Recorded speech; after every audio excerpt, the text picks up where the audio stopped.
Hello and welcome to Scrimmij, the only show on the internet that is unironically at this point asking, how low can you go? I am currently sitting on the floor right next to my drawers.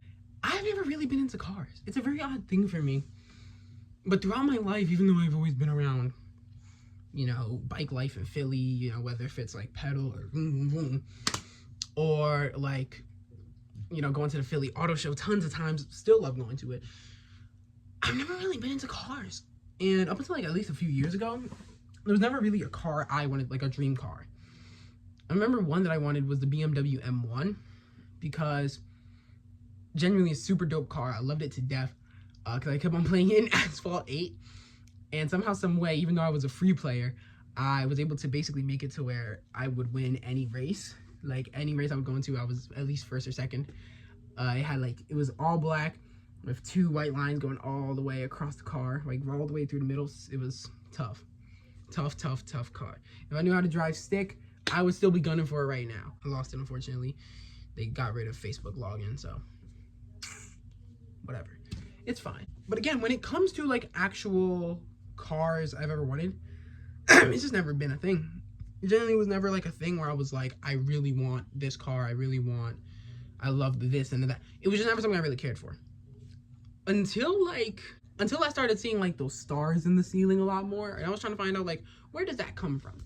I believe that might come from the Rolls-Royce. I don't know if it comes from what I'm about to talk about right now, but I liked that. I love the idea of like a luxurious backseat where it's like you got the chauffeur in the front, partition between you, or he's just locked in on the road.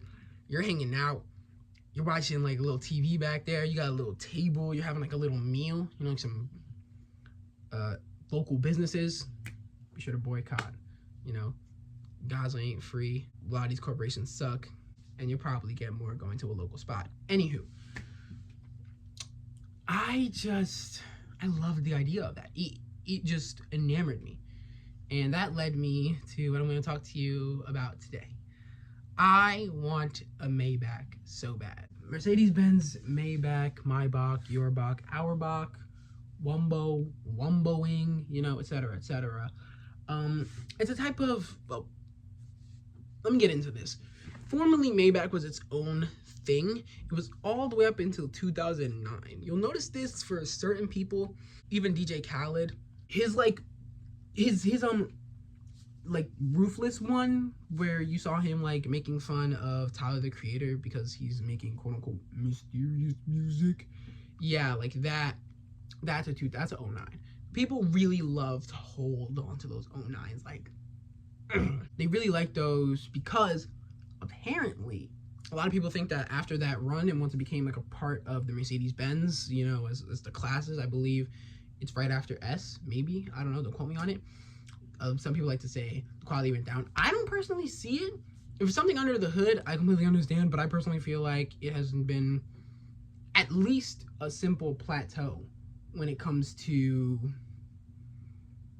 interior design. Because that's what matters most to me. Again, I love the Maybach because it has the reclining seats, it has the tables, it has the TVs in the back. Certain ones have a full partition. Like, it just seems like such a nice car. It seems like a lovely, lovely car, genuinely, and it's something that I just cannot get out of my mind. But then, this also leads into why I kind of don't want to Maybach that much.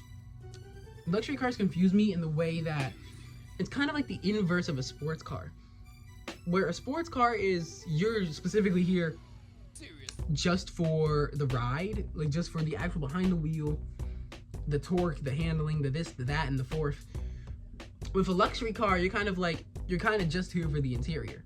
You're here because you're rich. You have a chauffeur that's gonna drive you all around to everywhere that you need to go in your busy, rich life.